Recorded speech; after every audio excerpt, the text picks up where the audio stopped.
말도 안 되는 일이 벌어졌습니다. 세계 대도시에 한국 라면을 파는 가게들이 굉장히 많이 생기고 있다는데요. 이 현상으로 인해 한 외국인이 큰 불편을 겪고 있다고 합니다. 과연 무슨 일인지 오늘의 사연 시작합니다. 영상 시작 전 구독과 좋아요는 제작에 큰 힘이 됩니다. 안녕하세요. 저는 뉴욕에서 작은 한식당을 운영하고 있는 리사 킴입니다. 제 부모님은 오래전 한국에서 이민 오셨고, 저는 이곳에서 태어나고 자랐어요. 어릴 때부터 부모님이 하시던 한식당에서 일을 도우며 한국 음식에 대한 애정을 키웠습니다. 하지만 이곳 뉴욕에서 한식을 알린다는 건 결코 쉬운 일이 아니었습니다. 뉴욕의 맨해튼에 위치한 저희 가게 코리안 테이블은 10년이 넘는 세월 동안 한식의 맛을 알리기 위해 노력해왔죠. 처음 가게를 인수받았을 때만 해도 한식에 대한 인식이 지금보다 훨씬 낮았어요. 손님들은 대부분 불고기, 비빔밥, 김치찌개 같은 대표적인 한식 메뉴를 주문했지만 그마저도 너무 맵다 향이 강하다 같은 반응을 보이는 경우가 많았습니다. 매일 아침 식재료를 준비하며 오늘은 어떤 손님들이 올까 기대하면서도 한편으로는 한국 음식의 진정한 매력을 제대로 전달하지 못하는 것 같아 아쉬움이 컸어요. 많은 사람들이 한국 음식은 맵고 특이하다라며 거리감을 두었고, 용기를 내서 방문한 손님들도 결국은 불고기나 잡채 같은 비교적 무난한 메뉴만 주문하는 경우가 대부분이었죠. 저는 한식을 더 많은 사람들에게 알리고 싶었지만 어떻게 해야 할지 막막했어요. 정통 한식을 고수하자니 현지인들의 입맛에 맞지 않았고, 너무 현지화하자니 한식의 정체성이 흐려질 것 같았습니다. 이런 고민을 안고 메일을 보내던 어느 날이었어요. 인스타그램을 보던 중 한국에 사는 대학 친구 소연이가 보내온 사진 한 장이 제 눈길을 사로잡았습니다. 서울의 한강공원에서 젊은이들이 간편하게 라면을 끓여 먹으며 담소를 나누고 있는 모습이었어요. 석양이 지는 한강변에 3, 3, 5 모여 앉아 라면을 끓이고 웃고 떠드는 모습이 너무나 자연스럽고 정겨워 보였습니다. 소연이의 메시지에는 뉴욕에서도 이런 분위기를 만들 수 있을까? 뉴요커들도 이런 걸 좋아할까? 라는 장난스러운 질문이 덧붙여 있었어요. 단순한 농담이었겠지만 저는 그 사진을 보면서 깊은 생각에 잠겼습니다. 그 사진 속에는 제가 전달하고 싶었던 한식의 진정한 모습이 담겨 있었어요. 화려한 레스토랑에서 먹는 고급 요리가 아니라 일상 속에서 간편하게 즐기는 음식 문화. 복잡한 조리법이나 생소한 재료가 아니라 누구나 쉽게 접할 수 있는 친근함. 그리고 무엇보다 음식을 통해 사람들이 함께 모여 소통하는 따스한 분위기였죠. 뉴욕의 복잡한 일상 속에서 간단하지만 따뜻한 음식을 함께 나누는 공간이 있다면 사람들의 마음을 움직일 수 있지 않을까? 한강에서 라면을 먹던 그 정겨운 문화를 뉴욕에서도 경험할 수 있다면 어떨까? 이런 생각들이 머릿속을 맴돌았어요. 그날 밤 가게 문을 닫고 홀로 남아 메뉴판을 바라보며 오랜 시간 고민했습니다. 우리 가게가 지금까지 해온 방식을 완전히 바꾸는 것은 큰 모험이었어요. 하지만 이대로는 더 이상의 성장이 어렵다는 것도 분명했죠. 변화가 필요했습니다. 밤늦게까지 아이디어를 정리하며 스케치를 해보았어요. 그리고 마침내 한강라면이라는 이름이 떠올랐습니다.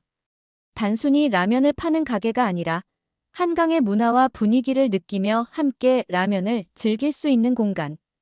그것이 바로 제가 만들고 싶은 새로운 콘셉트였어요. 다음 날 아침 부모님께 이 아이디어를 설명드렸을 때 처음에는 걱정스러운 표정을 지으셨어요.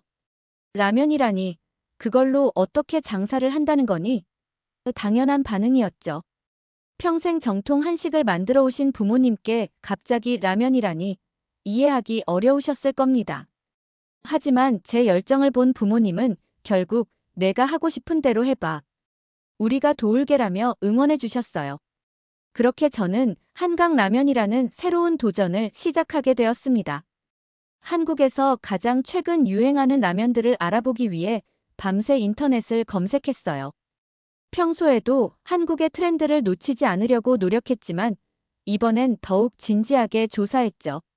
매운맛부터 순한맛까지, 국물 라면부터 비빔라면까지 다양한 종류의 라면을 리스트업했습니다. 그 중에서도 뉴욕 사람들의 입맛에 맞을 만한 것들을 고르는 작업이 쉽지 않았어요. 다음 날 뉴욕 곳곳의 아시안 마켓을 돌아다니며 다양한 한국 라면을 구입했습니다. 집에 와서는 하나하나 직접 끓여보며 맛을 확인하고 어떤 토핑이 어울릴지 실험했죠. 김치, 계란, 치즈, 파, 고기까지 다양한 재료를 넣어보며 최적의 조합을 찾았어요. 때로는 너무 매워서 입이 얼얼하기도 했고, 때로는 예상치 못한 조합이 놀라운 맛을 내기도 했습니다. 또한 한국의 친구들에게 연락해 한강에서 라면을 먹는 문화에 대해 더 자세히 물어보았어요. 그들은 한강에서 라면을 끓여 먹을 때 쓰는 작은 휴대용 버너부터 시작해서 즐겨 먹는 토핑, 심지어 옆에서 같이 먹는 간식들까지 상세히 알려주었습니다. 이런 작은 디테일들이 모여 진정한 한강 경험을 만들어낸다는 걸 깨달았어요. 한국에서 직접 라면용 버너도 주문했습니다. 식품 안전 규정을 확인하고 뉴욕에서 사용해도 괜찮은지 자문을 구하는 과정도 필요했죠. 모든 준비가 쉽지는 않았지만 한 걸음씩 나아가고 있다는 느낌에 가슴이 뛰었어요. 어느 날 저녁 홀로 가게에 남아 창밖으로 뉴욕의 불빛을 바라보며 생각했습니다. 이 바쁘고 분주한 도시 속에서 사람들이 잠시나마 한강의 여유로움을 느낄 수 있다면 얼마나 좋을까? 그 순간 제가 하려는 일이 단순히 음식을 파는 것이 아니라 하나의 문화와 경험을 나누는 것이라는 확신이 들었어요. 아이디어를 구체화하기 시작하면서 저는 기존의 한식당을 완전히 리뉴얼하기로 결심했어요. 더 이상 전통적인 한식당이 아니라 사람들이 직접 라면을 선택하고 조리할 수 있는 독특한 공간을 만들기로 했죠. 이것은 단순한 인테리어 변경이 아니라 비즈니스 모델 자체를 바꾸는 큰 도전이었습니다. 우선 매장 레이아웃부터 완전히 바꿨어요. 기존의 개별 테이블 대신 긴 공용 테이블을 배치했습니다.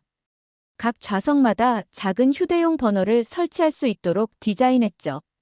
안전 문제도 철저히 검토했고 필요한 허가와 보험도 모두 갖췄습니다. 벽면에는 한강의 풍경을 담은 대형 사진을 걸었고 매장 한쪽에는 마치 한강 피크닉 분위기를 느낄 수 있도록 야외 테이블과 돗자리 스타일의 좌석도 준비했어요. 인테리어 업체를 통해 매장을 새롭게 꾸미는 과정은 쉽지 않았습니다. 예산은 제한적이었고 한국적인 감성을 뉴욕의 감각에 맞게 조화시키는 것도 어려웠어요. 여러 번의 회의와 수정 끝에 마침내 디자인이 확정되었지만 공사 과정에서 예상치 못한 문제들이 계속 발생했습니다.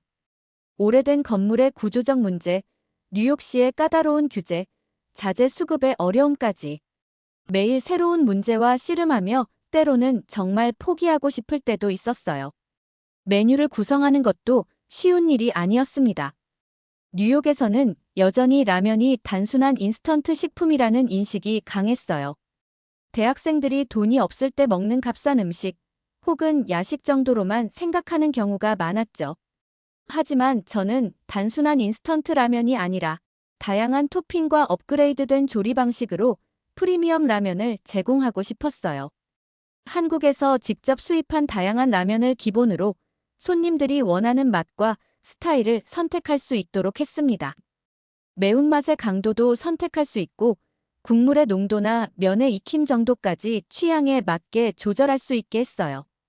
여기에 신선한 계란, 김치, 차돌박이, 치즈, 버섯, 파 등 다양한 토핑을 추가할 수 있도록 했고 특별한 시그니처 토핑도 개발했습니다.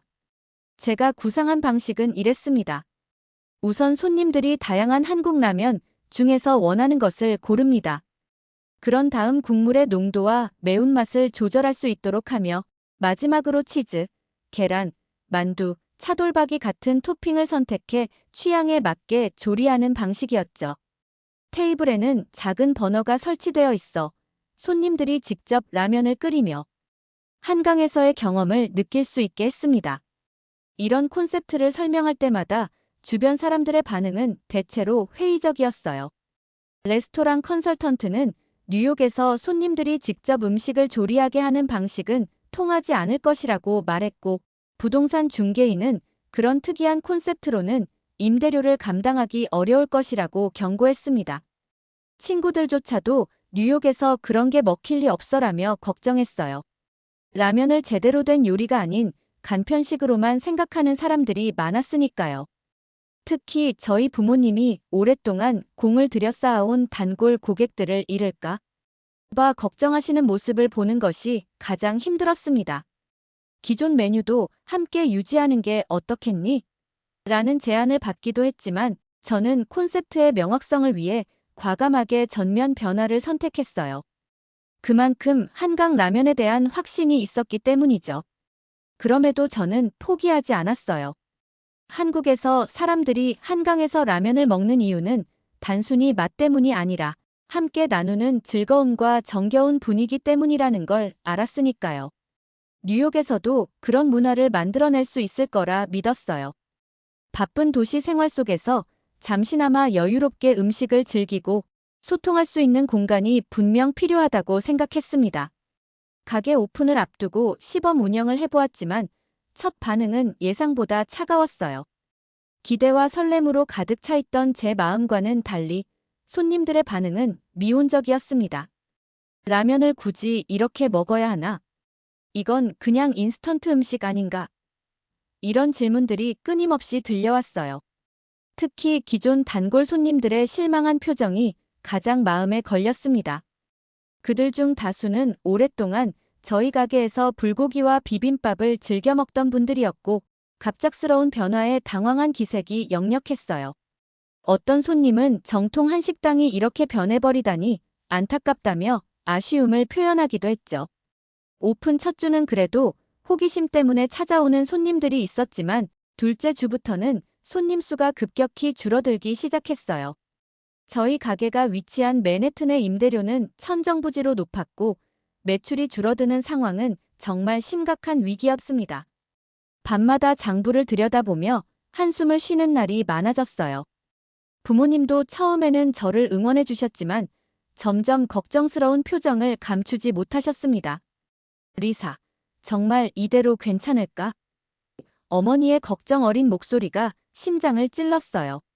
아버지는 말씀은 없으셨지만 밤늦게까지 매출 장부를 보시며 깊은 한숨을 내쉬는 모습이 자주 보였습니다. 매일 아침 가게 문을 열기 전 거울 속 제 자신에게 물었어요. 정말 이게 옳은 선택이었을까? 의심의 순간들이 찾아왔고 불안감은 날이 갈수록 커져갔습니다. 사람들은 라면을 하나의 요리로 받아들이기 어려워했어요. 대부분은 여전히 라면을 값싼 인스턴트 음식으로만 인식하고 있었고, 레스토랑에서 비싼 돈을 내고 라면을 먹는다는 개념 자체를 이해하지 못했죠. 손님이 많지 않으니 가게 운영이 점점 더 어려워졌어요. 종업원들의 급여를 지급하는 것도 부담스러웠고, 재고로 쌓여가는 라면과 식재료들을 보면 가슴이 아팠습니다. 주변 지인들은 그냥 원래 하던 한식당으로 돌아가는 게 낫지 않겠냐고 조언했고 그 말이 점점 더 현실적으로 들리기 시작했어요. 그러던 중 결정적인 사건이 터졌어요. 뉴욕의 유명한 음식 블로거인 뉴욕푸디가 저희 가게를 방문했는데 그의 리뷰가 참담했어요. 인테리어는 멋지지만 결국 인스턴트 라면을 비싸게 파는 곳이다. 한국 문화를 소개한다는 콘셉트는 좋지만 실제 경험은 기대에 미치지 못한다. 뉴욕에서 통하기 어려울 것 같다. 그의 리뷰는 수만 명의 팔로워에게 공유되었고 그 후 가게에는 거의 손님이 찾아오지 않게 되었어요. 매장은 텅 비어 있었고 한강의 풍경이 담긴 사진들만이 적막한 공간을 지키고 있었습니다. 종업원들의 눈빛에서도 불안함이 읽혔고 몇몇은 이미 다른 일자리를 알아보고 있다는 소식도 들려왔어요. 한 달 만에 저의 꿈은 산산조각이 나는 것 같았습니다. 투자했던 모든 돈, 쏟아부었던 열정과 시간, 그리고 무엇보다 부모님의 신뢰까지 모두 잃어버린 것 같아 정말 괴로웠어요. 밤마다 울면서 잠들던 날들이 계속되었고 가게에 나가는 것조차 두려웠습니다. 그러던 어느 날 저녁, 예상치 못한 방문객이 찾아왔습니다. 피곤한 얼굴로 사무실 문을 두드리는 아버지를 보는 순간 가슴이 철렁 내려앉았어요. 평소 감정을 드러내지 않으시던 아버지의 얼굴에 걱정의 그림자가 드리워져 있었거든요. 아버지, 무슨 일이세요? 제 목소리가 떨렸습니다. 아버지는 말없이 들어오셔서 천천히 제 맞은편 의자에 앉으셨어요. 책상 위에 놓인 장부를 한참 바라보시더니 깊은 한숨을 내쉬셨습니다. 그 한숨 소리에 제 마음도 무거워졌어요. 리사. 아버지의 목소리가 평소보다 더 낮고 무거웠습니다. 장부를 확인해봤다. 이대로라면 2달 안에 모든 자금이 바닥날 거야. 현실적인 숫자들이 담긴 장부를 내밀며 아버지는 조용히 말씀을 이어가셨어요. 은행 대출금 상환일도 다가오고 있고 직원들 급여도 있어. 이제 결정을 내려야 할 것 같다. 이대로 계속 가게를 운영하긴 어려울 것 같구나. 침묵이 방 안을 가득 채웠습니다. 창밖으로 보이는 뉴욕의 밤거리는 여전히 화려했지만 제 마음속은 칠흑같이 어두워졌어요. 아버지의 말씀은 현실적이었고 저도 그 사실을 부정할 수 없었습니다. 일주일만 더 시간을 주세요. 제 목소리는 떨렸지만 최대한 단호하게 말했어요. 마지막 방법을 한 번 더 시도해보고 싶어요. 아버지는 오랜 시간 저를 바라보시더니 말없이 고개를 끄덕이셨어요. 그 표정에서 기대보다는 체념에 가까운 감정이 느껴졌습니다. 어깨를 으쓱하신 채 나가시는 아버지의 뒷모습이 그 어느 때보다 무겁게 느껴졌어요. 문이 닫히자마자 참았던 눈물이 터져 나왔습니다. 모든 게 산산조각 나는 기분이었어요. 이렇게 끝나는 건가? 온 열정을 쏟아부었던 제 꿈이 이렇게 허무하게 사라지는 걸까? 그날 밤 저는 좌절감에 빠져 가게를 혼자 찾았습니다.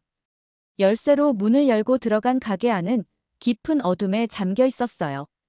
불도 켜지 않은 채 달빛만이 비치는 어둠 속에서 벽에 걸린 한강의 사진들을 바라보았습니다. 그 사진 속에서 즐겁게 라면을 나누어 먹는 사람들의 모습이 제게는 너무나 멀게만 느껴졌어요. 창가에 놓인 의자에 앉아 텅 빈 가게를 둘러보았습니다. 한 달 전만 해도 이 공간이 손님들로 가득 차 있을 거라고 기대했었는데 지금은 그저 비어있는 테이블과 의자들, 그리고 사용되지 않은 라면, 버너들만이 달빛 아래 외롭게 놓여 있었어요. 역시 뉴욕과 서울은 너무 다른 곳이었나 보다. 허공에 대고 중얼거렸습니다. 처음 이 아이디어를 떠올렸을 때의 열정과 기대가 얼마나 순진했는지를 깨닫는 순간이었어요. 문화적 차이, 사람들의 인식, 그리고 비즈니스의 현실. 모든 것이 저를 향해 불가능해라고 외치는 것 같았습니다. 카운터 뒤에 쌓여있는 재고라면 상자들이 눈에 들어왔어요. 특별히 한국에서 공수해온 다양한 종류의 라면들이었죠. 그 상자들을 하나씩 만져보며 각각에 담긴 꿈과 희망을 떠올렸습니다. 이제 이 모든 것을 포기해야 하는 걸까? 저는 정말 이 프로젝트를 포기해야 하나 고민하기 시작했어요. 마음 한구석에서는 여전히 한강 라면에 대한 믿음이 있었지만 현실의 벽은 너무 높아 보였습니다. 재정적 압박, 시간의 제약, 그리고 무엇보다 사람들의 인식을 바꾸는 것의 어려움. 이 모든 것들이 산처럼 앞을 가로막고 있었어요. 자정이 넘어갈 무렵 가게를 나서기로 했습니다. 마지막으로 한강 사진을 향해 고개를 숙였어요. 이별의 인사를 하는 기분이었습니다. 문을 닫고 나오면서 이제 정말 끝인가 하는 생각에 눈물이 흘렀어요. 이 가게에 쏟아부은 모든 꿈과 열정, 그리고 부모님의 신뢰까지 모든 것이 물거품이 되는 듯 했습니다. 집으로 돌아가는 길, 차갑게 내리는 비를 맞으며 걸었습니다. 우산을 가져오지 않았지만 굳이 피하려고 하지도 않았어요. 차가운 빗방울이 제 얼굴을 타고 흘러내렸고 그것이 눈물인지 빗물인지 구분할 수 없었습니다. 맨해튼의 화려한 불빛들 사이로 저의 작은 꿈은 이제 사라져버리는 것 같았어요. 브로드웨이와 7번가가 만나는 타임스퀘어 근처에 도착했을 때 거대한 LED 스크린에서 한국 아이돌 그룹의 뮤직비디오가 흘러나왔습니다. 화려한 색감과 역동적인 안무가 빗속에서도 선명하게 빛났어요. 문득 발걸음을 멈추고 그 영상을 바라보았습니다. 비에 젖은 사람들 중 몇몇이 그 영상을 보며 환호성을 지르고 있었어요. 한국 음악과 문화에 대한 그들의 열정이 빗속에서도 뜨겁게 느껴졌습니다. 그때 문득 휴대폰에 울리는 알림음이 들렸습니다. 주머니에서 폰을 꺼내니 한국에서 온 소연이의 메시지였어요. 리사, 요즘 K-팝 덕분에 한국 문화에 관심 있는 외국인들이 정말 많아졌어. 한강에서 라면 먹는 문화도 인기 많아지고 있어. 유튜브에 한강 라면 먹방 영상들이 수백만 뷰를 기록하고 있다니까.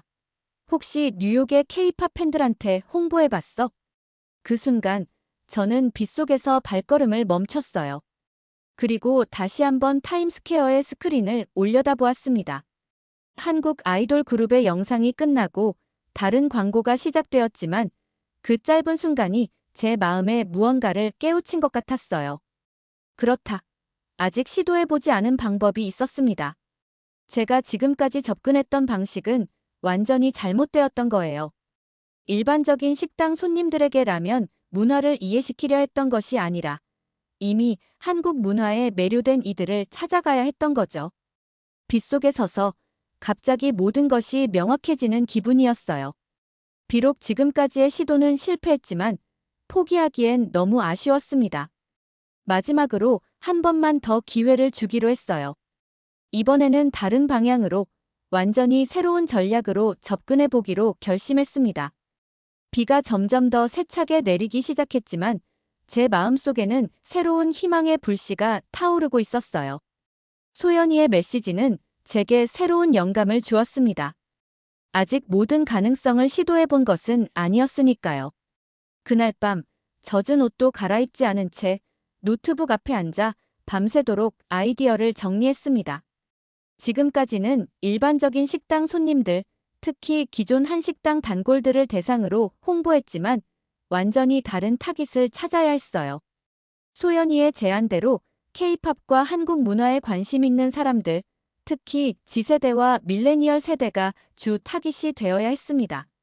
새벽이 밝아올 무렵 제 앞에는 완전히 새로운 마케팅 전략과 이벤트 계획, 그리고 SNS 캠페인 아이디어로 가득 찬 노트가 놓여 있었어요. 피곤했지만 오랜만에 느껴지는 희망과 열정으로 가슴이 뛰었습니다. 마지막 기회를 걸고 저는 한강라면에 새 생명을 불어넣기로 결심했어요. 다음 날 아침 일찍 새로운 마케팅 전략을 세우기 시작했어요. 뉴욕 내 주요 K-팝 팬 커뮤니티, 한국 드라마 시청 모임, 한국어 학습 그룹 등을 찾아보았죠. 놀랍게도 뉴욕에는 생각보다 훨씬 많은 한류 커뮤니티가 존재했어요. 인스타그램, 틱톡, 트위터 등 여러 SNS 플랫폼에서 활발하게 활동하고 있었습니다. 저는 그들의 모임에 직접 참여하기 시작했어요. 처음에는 낯설고 어색했지만 점차 그들과 소통하며 한국 문화에 대한 그들의 열정에 감동받았습니다. 많은 이들이 한국에 한 번도 가보지 못했지만 드라마와 음악을 통해 한국 문화를 사랑하게 되었다고 했어요. 그들에게 한강에서 라면 먹는 문화를 설명했을 때 놀라울 정도로 흥미로워했습니다. 그래서 마지막으로 한 가지 시도를 해보기로 했어요. 뉴욕의 한류 팬들과 K-팝 팬들이 자주 모이는 SNS 커뮤니티에 한강라면 이벤트를 홍보했어요. 뉴욕에서 한강 감성을 그대로 느낄 수 있는 곳, 직접 끓여 먹는 한국식 라면 체험, 이라는 문구와 함께 가게 사진들과 간단한 소개 영상을 올렸습니다. 특별히 K-팝 팬들을 위한 팬 나이트도 기획했어요. 매주 금요일 저녁 특정 K-팝 그룹의 음악만 틀어주고 그룹 관련 포스터나 굿즈를 가져오면 라면, 토핑을 무료로 제공하는 프로모션이었죠. 또한 한국 드라마 속에 나온 라면, 요리법을 재현한 드라마 스페셜 메뉴도 만들었습니다. 처음에는 큰 기대 없이 시작했지만 반응은 놀라웠어요. 포스팅 후 단 하루 만에 수백 개의 좋아요와 댓글이 달렸고 많은 이들이 친구들을 태그하며 함께 방문하겠다는 의사를 밝혔습니다. 특히 K-팝 관련 계정들이 저희 게시물을 공유하면서 홍보 효과는 눈덩이처럼 불어났어요. 이벤트 첫날, 저는 떨리는 마음으로 가게 문을 열었습니다. 오픈 1시간 전부터 이미 줄이 길게 늘어서 있는 모습에 깜짝 놀랐어요. 대부분 10대와 20대 젊은이들이었고 다양한 인종의 사람들이 모여 있었습니다. 그들 중 다수는 K-팝 티셔츠를 입거나 한국어로 된 노트를 들고 있었어요. 드디어 문을 열자 들뜬 표정의 젊은이들이 가게 안으로 들어왔습니다. 그들은 한강의 사진들을 보며 연신 감탄했고 라면 메뉴판을 보는 눈빛에서 진정한 관심과 호기심이 느껴졌어요. 처음 접해보는 라면도 있었지만 대부분은 한국 드라마나 예능에서 본 적이 있다며 즐겁게 고르고 있었습니다. 가장 인상적이었던 것은 그들이 라면을 단순한 음식이 아닌 문화적 경험으로 받아들인다는 점이었어요. 직접 라면을 끓이는 과정을 흥미롭게 지켜보고 서로 사진을 찍어주며 즐거워했습니다. 한국에서 온 것 같은 기분이라며 좋아하는 손님들도 많았어요. 한국 문화를 사랑하는 젊은이들이 흥미를 보이며 가게를 찾아오기 시작했어요. 그들은 직접 한국 라면을 조리하며 사진을 찍어 SNS에 올렸고 한강에서 즉석라면을 먹는 한국 문화를 소개하기 시작했어요. 틱톡에는 저희 가게에서 라면 끓이는 과정을 담은 짧은 영상들이 올라오기 시작했고 인스타그램에는 예쁘게 꾸며진 라면 사진과 함께 해시태그 한강라면, 해시태그 뉴욕 한강 같은 해시태그가 빠르게 퍼져나갔습니다. 특히 뉴욕에서 유명한 K-팝 팬 계정 K-팝 인 뉴욕의 운영자가 저희 가게를 방문했을 때 상황은 극적으로 바뀌었어요. 그녀는 10만 명이 넘는 팔로워를 가진 인플루언서였는데 저희 가게에서의 경험을 매우 긍정적으로 소개했습니다. 뉴욕에서 진짜 한국 느낌을 원한다면 한강 라면은 필수 방문 코스라는 그녀의 리뷰는 엄청난 반향을 일으켰어요. 그 이후로 가게는 매일 북적이기 시작했습니다. 주말에는 예약 없이는 자리를 구하기 어려울 정도였어요. 특히 K-팝 팬 나이트에는 가게 밖까지 줄이 길게 늘어섰고 젊은이들은 자신이 좋아하는 그룹의 음악을 들으며 라면을 즐기는 경험에 열광했습니다. 이런 변화를 보며 저는 깨달았어요. 제가 처음에 놓쳤던 것은 타깃 고객층이었습니다. 한식당의 기존 손님들에게 라면은 그저 인스턴트 음식일 뿐이었지만 한국 문화를 사랑하는 젊은이들에게는 하나의 문화적 아이콘이자 한국과 연결되는 통로였어요. 그들에게 한강 라면은 단순히 식사를 하는 곳이 아니라 한국 문화를 경험하고 공유하는 공간이었습니다. 마케팅 전략도 더욱 다양화했어요. 한국어 학습 모임을 위한 특별 할인, K-팝 앨범 발매일 기념 이벤트, 한국 드라마 시청 모임과의 콜라보레이션 등. 그 중에서도 가장 인기 있었던 것은 한강라면 챌린지였습니다. 손님들이 자신만의 독특한 라면 레시피를 개발해 SNS에 공유하고 매달 가장 인기 있는 레시피는 실제 메뉴로 추가하는 이벤트였죠. 이렇게 처음에는 좌절로 시작했던 도전이 이제는 새로운 희망으로 변해가고 있었어요. 한 줄기 빛이 점점 밝아지며 전혀 예상치 못했던 방향에서 성공의 가능성이 보이기 시작했습니다. 몇 개월 후, 저는 뉴욕의 대표적인 한식당으로 소개될 만큼 가게를 성공적으로 운영하고 있었어요. 처음 시작할 때만 해도 이런 성공을 상상하지 못했는데, 이제는 뉴욕 관광 가이드북에도 꼭 방문해야 할 곳으로 저희 가게가 소개되었습니다. 한때 저를 비웃었던 친구들도 찾아와 진짜 대단한 일을 해냈다고 인정했어요. 그들의 축하를 받으며 초반의 어려움을 이겨내고 여기까지 온 스스로가 자랑스러웠습니다. 한 번은 제가 대학 시절 요리 수업에서 만났던 교수님이 방문하셨어요. 그분은 저를 보자마자 반가워하시며 말씀하셨습니다. 리사, 학생 때부터 너는 항상 남다른 생각을 가지고 있었어. 그때 많은 사람들이 내 아이디어를 이해하지 못했지만 지금 보니 내가 얼마나 앞서 있었는지 알겠다. 그 말씀을 들으며 자신의 비전을 믿고 나아가는 것의 중요성을 다시 한번 깨달았어요. 성공이 커질수록 책임감도 함께 커졌습니다. 이제 저는 20명이 넘는 직원들의 생계를 책임지는 사업주였고 수많은 손님들의 기대에 부응해야 했어요. 매일 아침 일찍 가게에 도착해 모든 준비가 완벽한지 확인하고 저녁 늦게까지 남아 마무리하는 생활이 계속되었습니다. 힘들 때도 있었지만 손님들의 즐거운 표정을 볼 때마다 모든 피로가 씻겨 내려가는 느낌이었어요. 저의 성공 스토리는 뉴욕의 여러 창업자들에게도 영감을 주었습니다. 특히 이민자 2세대 창업자들은 자신의 문화적 뿌리를 비즈니스에 접목시키는 방법에 대해 저에게 조언을 구하곤 했어요. 저는 그들에게 항상 이렇게 말했습니다.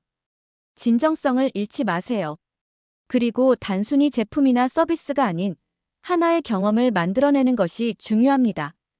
성공적인 비즈니스 운영에 더해 저는 지역사회에 기여하는 방법도 찾기 시작했어요. 한국어를 배우는 학생들을 위한 장학금 프로그램을 만들고 지역 학교와 협력하여 한국 음식 문화 교육 프로그램도 시작했습니다. 또한 매달 하루는 수익의 일부를 한국과 미국의 문화 교류 단체에 기부하는 날로 정했어요. 한국 음식의 대중화에 기여한 공로로 뉴욕시 한인 상공회의소에서 올해의 기업 가상을 받기도 했습니다.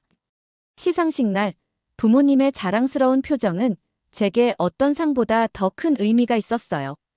아버지는 눈물을 글썽이시며 말씀하셨죠. 내가 처음 이 사업을 시작했을 때 나는 반대했었어. 하지만 지금은 내가 한국 문화를 알리는데 이렇게 큰 역할을 하고 있다니 정말 자랑스럽구나. 이제 제 목표는 더 커졌어요.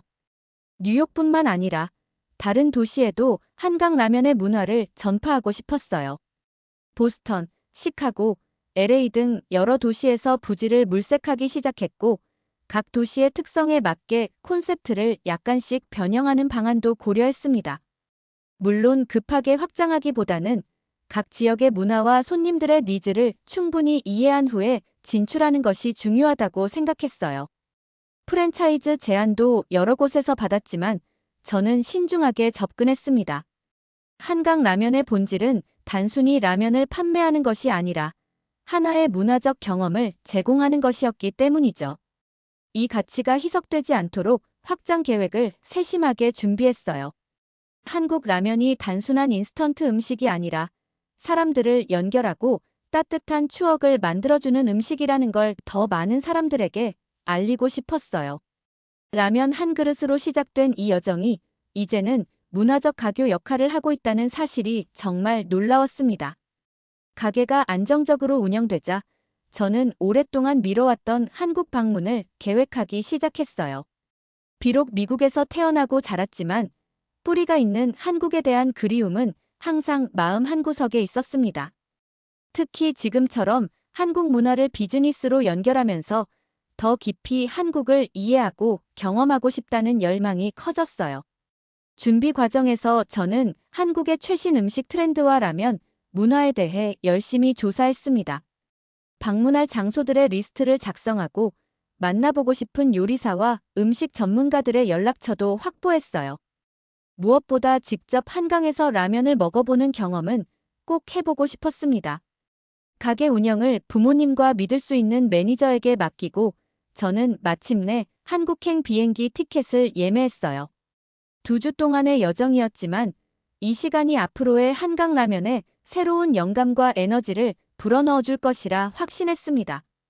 더 많은 한국의 라면 문화를 배우고 한강에서 다시 한번 라면을 먹으며 새로운 영감을 얻기 위해서였죠.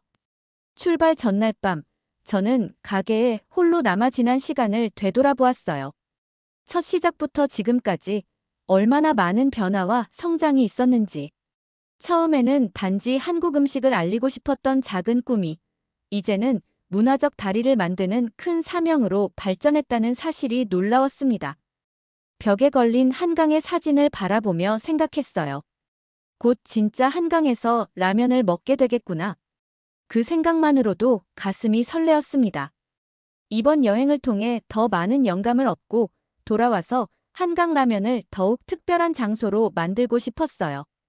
다음 날 아침, 부모님과 직원들이 공항까지 배웅해 주었습니다.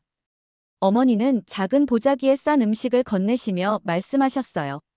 비행기에서 먹으렴. 그리고 한국에 가면 우리 고향도 꼭 들러보렴. 아버지는 말없이 꼭 안아주셨지만 그 포옹 속에는 말로 표현할 수 없는 자부심과 사랑이 담겨 있었습니다. 비행기에 오르며 이 여행이 단순한 사업적 목적을 넘어 개인적인 여정이 될 것임을 느꼈어요. 한국에서의 경험들이 제 정체성과 비전에 어떤 영향을 미칠지 기대되었습니다. 창밖으로 뉴욕의 스카이라인이 멀어지는 것을 바라보며 저는 이 여정의 다음 장을 열 준비가 되어 있었어요. 인천국제공항에 도착했을 때 저는 마치 오래된 꿈속으로 걸어 들어가는 듯한 느낌이었어요. 한국어 안내방송, 공항 곳곳에 붙은 한글 간판, 그리고 분주하게 오가는 사람들의 모습까지. 모든 것이 낯설면서도 동시에 어딘가 친숙하게 느껴졌습니다. 부모님의 이야기와 사진 속에서만 보았던 한국이 이제 제 눈앞에 실제로 펼쳐져 있었어요. 서울로 향하는 공항철도에 몸을 실으며 창밖으로 펼쳐지는 풍경을 정신없이 바라보았습니다. 한국의 빠른 발전과 현대적인 모습에 대해 들어왔지만 직접 보니 그 규모와 에너지가 압도적이었어요. 고층 빌딩들 사이로 때때로 보이는 전통 건물들의 모습은 현대와 전통이 공존하는 한국의 독특한 면모를 보여주는 것 같았습니다. 호텔에 짐을 풀자마자 저는 곧바로 한강으로 향했어요. 인터넷에서, TV에서, 그리고 손님들의 이야기 속에서 수없이 들어왔던 그 한강을 직접 보고 싶었거든요. 지하철을 타고 여의도 한강공원에 도착했을 때 저는 잠시 숨을 멈췄습니다. 넓게 펼쳐진 한강의 물결, 강변을 따라 조성된 아름다운 공원, 그리고 강 건너로 보이는 서울의 스카이라인까지. 그 모든 것이 사진으로 보았던 것보다 훨씬 더 아름다웠어요. 한강공원은 생각보다 훨씬 활기찼습니다. 자전거를 타는 사람들, 조깅을 하는 사람들, 소풍을 즐기는 가족들, 그리고 물론 3355 모여 앉아 라면을 끓여 먹는 젊은이들까지. 저는 그들을 지켜보며 미소를 지었어요. 바로 이것이었습니다. 제가 뉴욕에서 재현하고 싶었던 바로 그 모습이었어요. 용기를 내어 라면을 끓이고 있던 한 무리의 젊은이들에게 다가갔습니다. 어색한 한국어로 인사를 건네자 그들은 놀라워하며 반갑게 맞아주었어요. 저의 한강라면 이야기를 들은 그들은 더욱 흥미로워했고 저를 초대해 함께 라면을 먹자고 제안했습니다. 그렇게 저는 한강에서 처음으로 진짜 한강라면을 경험했어요. 그들과 이야기를 나누며 저는 라면이 단순한 음식이 아니라는 것을 다시 한번 깨달았습니다. 그것은 사람들을 연결하고 추억을 만들며 때로는 위로가 되는 특별한 존재였어요. 한 여학생은 시험 기간에 친구들과 한강에서 먹는 라면 한 그릇이 얼마나 큰 위안이 되는지 몰라요라고 말했습니다. 그 말을 들으며 제가 뉴욕에서 만들고자 했던 공간의 의미가 더욱 깊어지는 것을 느꼈어요. 이후의 일정 동안 저는 서울 곳곳의 라면 문화를 경험했습니다. 편의점에서 판매하는 다양한 라면들을 구경하고 라면 전문점들을 방문하며 심지어 라면 박물관까지 찾아갔어요. 각 장소에서 만난 사람들과 대화를 나누고 메뉴와 인테리어, 서비스 방식까지 세심하게 관찰했습니다. 모든 경험이 저에게 새로운 영감을 주었어요. 특히 인상적이었던 것은 한국에서 라면이 얼마나 다양한 방식으로 소비되고 있는지였습니다. 간편식으로, 술안주로, 심지어 고급 레스토랑에서 재해석된 요리로까지. 라면은 단순한 인스턴트 음식이 아니라 무한한 가능성을 지닌 요리의 기본 재료였어요. 이런 다양성은 제가 뉴욕으로 돌아가 시도해 볼 수 있는 새로운 메뉴 아이디어들로 이어졌습니다.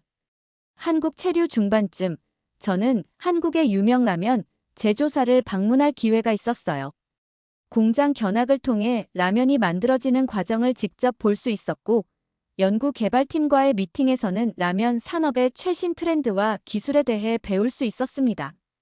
특히 건강과 웰빙을 고려한 새로운 라면 제품들에 대한 이야기는 매우 흥미로웠어요.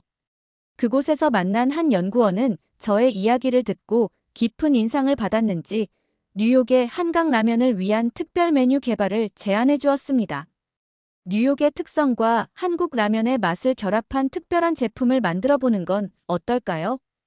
그의 제안은 즉시 저의 마음을 사로잡았고, 우리는 그 자리에서 협업 가능성에 대해 이야기를 나누기 시작했어요.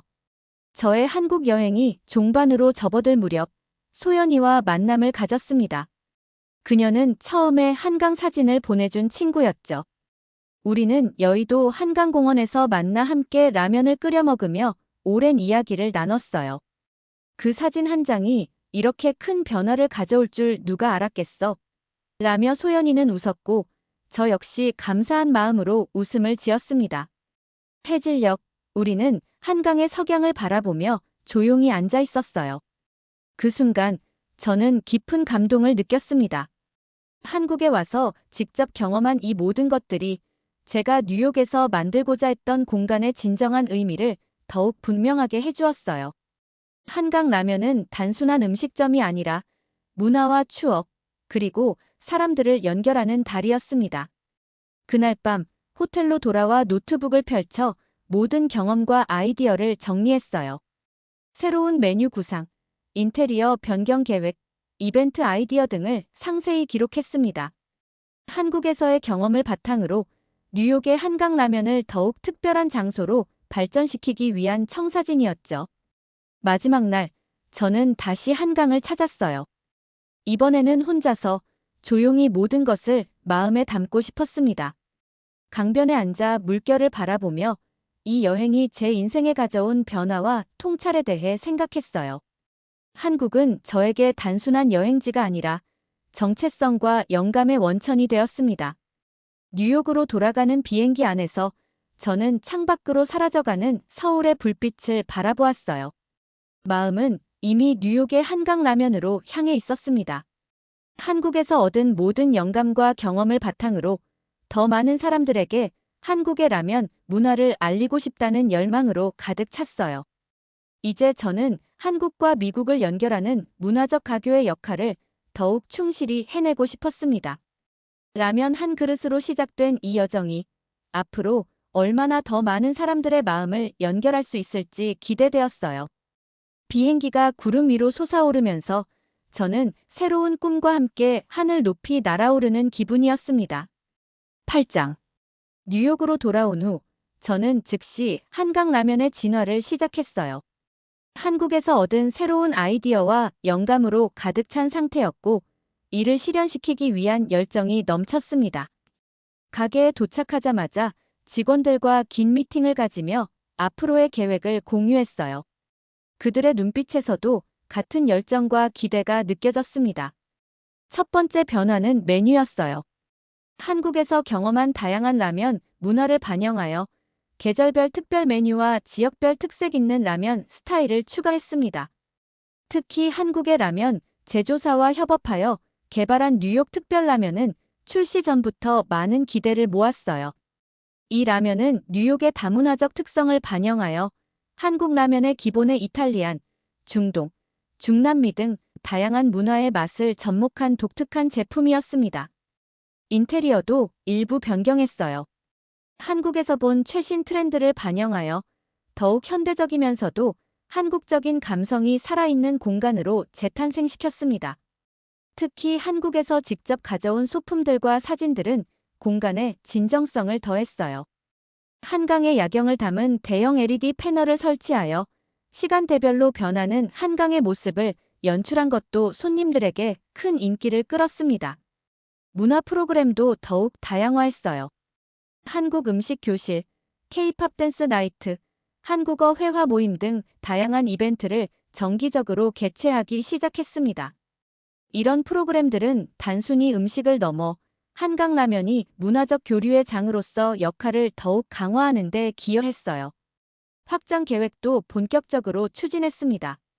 첫 번째 분점을 브루클린에 오픈하기로 결정하고 부지 선정과 인테리어 디자인 작업을 시작했어요. 브루클린 지점은 기존의 콘셉트를 유지하면서도 지역의 예술적이고 힙한 분위기를 반영한 공간으로 계획했습니다. 또한 뉴욕 외 도시에서도 팝업 스토어를 운영하며 시장 반응을 살피기 시작했어요. 언론의 관심도 계속되었습니다. 푸드앤와인 매거진, 본 아페티, 뉴요커 등 유명 매체들이 저와 한강라면의 스토리를 다루었고, 심지어 넷플릭스의 한 음식 다큐멘터리 시리즈에도 출연 제의를 받았어요. 이런 노출은 더 많은 사람들에게 한국 라면 문화를 알리는 좋은 기회가 되었습니다. 특히 의미 있었던 순간은 한국문화원과 협력하여 한국 음식 문화 주간을 개최했을 때였어요. 이 행사에서 한강라면은 중심적인 역할을 맡아 뉴욕 시민들에게 한국의 다양한 음식 문화를 소개하는 데 기여했습니다. 한국에서 특별히 초청된 셰프들과 함께한 쿠킹 클래스는 매진을 기록했고, 행사 종료 후에도 많은 사람들이 한국 음식에 대한 관심을 이어갔어요. 비즈니스의 성장과 함께 저는 개인적으로도 많은 변화를 겪었습니다. 이제는 단순한 레스토랑 오너가 아니라 문화적 가교 역할을 하는 기업가로서 인정받기 시작했어요. 여러 창업 컨퍼런스와 음식 페스티벌의 연사로 초청받았고, 젊은 창업자들을 위한 멘토링 프로그램에도 참여했습니다. 이런 경험들을 통해 저는 제 이야기가 다른 이들에게 영감을 줄 수 있다는 사실을 깨달았어요. 어느 날, 한 젊은 여성 창업자가 찾아와 이렇게 말했습니다. 킴 씨의 이야기를 듣고 저도 용기를 냈어요. 제 루트를 반영한 비즈니스를 시작하는 것이 두려웠지만, 이제는 그것이 오히려 제 강점이 될 수 있다는 걸 알았거든요. 그녀의 말을 들으며 저는 제가 걸어온 길이 단순히 개인의 성공 스토리를 넘어 다른 이들에게도 의미 있는 영향을 미치고 있다는 사실에 깊은 보람을 느꼈습니다. 부모님도 큰 변화를 겪으셨어요. 처음에는 제 도전을 걱정하셨지만 이제는 한강라면의 가장 든든한 지원자가 되셨습니다. 특히 어머니는 매주 한 번씩 가게를 방문해 한국 가정식 반찬을 만드는 특별 클래스를 진행하셨고, 이 클래스는 항상 예약이 꽉 찼어요. 아버지도 은퇴 후 가게의 재무 관리를 돕기 시작하셨는데, 그 과정에서 새로운 열정과 목적을 찾으신 것 같았습니다. 한강라면은 이제 단순한 식당을 넘어 하나의 문화적 브랜드로 성장했어요. 라면 관련 상품들을 개발하여 판매하기 시작했고, 레시피북도 출간했습니다. 이 책에는 라면을 활용한 다양한 요리법뿐 아니라 제 개인적인 여정과 한국 라면 문화에 대한 이야기도 담겨 있었어요. 예상을 뛰어넘는 판매량을 기록하며 더 많은 사람들에게 한국 음식 문화를 알리는 계기가 되었습니다. 어느 날 저녁 가게를 닫고 혼자 남아 지난 시간을 돌아보고 있을 때 문득 벽에 걸린 한강 사진이 눈에 들어왔어요. 처음 이 사진을 보았을 때의 설렘과 두려움, 그리고 그 후의 모든 도전과 성취가 주마등처럼 스쳐 지나갔습니다. 라면 한 그릇이 이렇게 인생을 바꿀 수 있다니. 저도 모르게 미소가 지어졌어요. 그 순간 한 가지 새로운 꿈이 떠올랐습니다. 한강 라면을 통해 경험한 모든 것을 더 많은 사람들과 나누고 싶다는 열망이었어요. 단순히 비즈니스를 확장하는 것을 넘어 음식을 통한 문화적 이해와 교류를 증진하는 더 큰 프로젝트를 꿈꾸게 되었습니다. 한국과 미국, 나아가 전 세계 사람들이 음식을 통해 서로를 이해하고 소통할 수 있는 플랫폼을 만들고 싶었어요. 다음 날 아침, 저는 이 새로운 비전을 팀과 공유했습니다. 한강라면은 이제 단순한 레스토랑이 아니라 문화적 가교의 역할을 하고 있어요. 이 역할을 더 확장해서 음식을 통한 글로벌 커뮤니티를 만들어보는 건 어떨까요? 팀원들의 눈빛에서 같은 열정과 기대를 볼 수 있었어요. 이렇게 라면 한 그릇으로 시작된 작은 도전이 이제는 문화와 사람을 연결하는 글로벌 프로젝트로 진화하고 있었습니다. 뉴욕에서 시작된 한강라면, 이제 전 세계로 나아갈 준비가 되어 있었어요. 그리고 저는 이 여정의 매 순간을 가슴 깊이 감사하며 즐기고 있었습니다. 창밖으로 맨해튼의 스카이라인을 바라보며 저는 마음속으로 다짐했어요. 라면 한 그릇이 단순한 음식이 아닐 수도 있다. 그것은 문화를 나누고 추억을 만들고 사람들을 연결하는 매개체가 될 수 있다. 그리고 이 메시지를 전 세계에 전하는 것이 저의 새로운 사명이 되었습니다.